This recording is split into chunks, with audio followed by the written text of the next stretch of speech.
থেকে আমি ঋণ নিলাম, আমার নিয়ত আছে আমি দিয়ে দিব। নবীজি বলেন আব্দুল্লাহ আনহু, এই যে আমি ওনার থেকে ঋণ নিলাম, আমার আশা যেই কোনো মূল্যে আমি তার ঋণ পরিশোধ করব। আল্লাহ নবী বলেন আল্লাহ যেই কোনো মূল্যে তোমাকে ঋণ আদায়ের ব্যবস্থা করে দিবেন।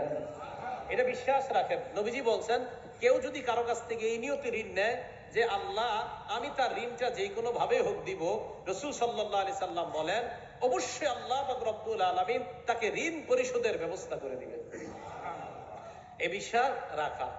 তো রাসূল আকরাম সাল্লাল্লাহু আলাইহি সাল্লাম কয় আমি তোমাকে এমন বাক্য শিখিয়ে দেই যে বাক্যগুলা যখন তুমি বলবা, বলার পর আশা করা যায় আল্লাহ তোমার পেরেশানি দূর করে দিবেন, তোমার ঋণ আদায়ের ব্যবস্থা করে দিবেন।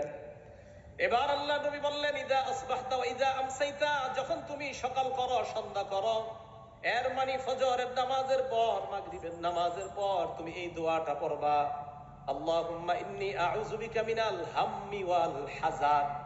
হে আল্লাহ আমি আপনার কাছে পানাহ চাই মিনাল হাম্মি, হাম্মুন শব্দের অর্থ পেরেশানি, ওয়াল হাযান মানে দুশ্চিন্তা।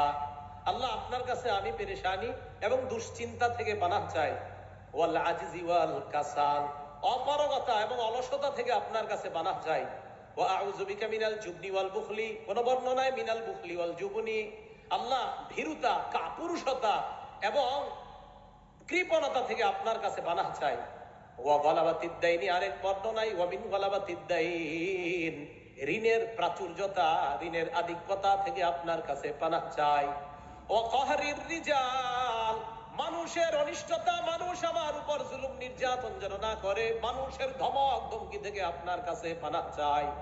আল্লাহ নবীর সাহাবা আবু উমামা বলেন নবী আমাকে আমল শিখিয়ে দেওয়ার পর ফাফআলতু, আমি কয়েকদিন আমল করা শুরু করলাম, আযহাবাল্লাহু আন্নী হাম্মি, কিছুদিনের মধ্যে আল্লাহ আমার পেরেশানি দূর করে দিলেন, ওয়া কাযা আন্নী দাইনি, আল্লাহ আমার পক্ষ থেকে আমার ঋণ আদায়ের সুন্দর ব্যবস্থা করে দিলেন।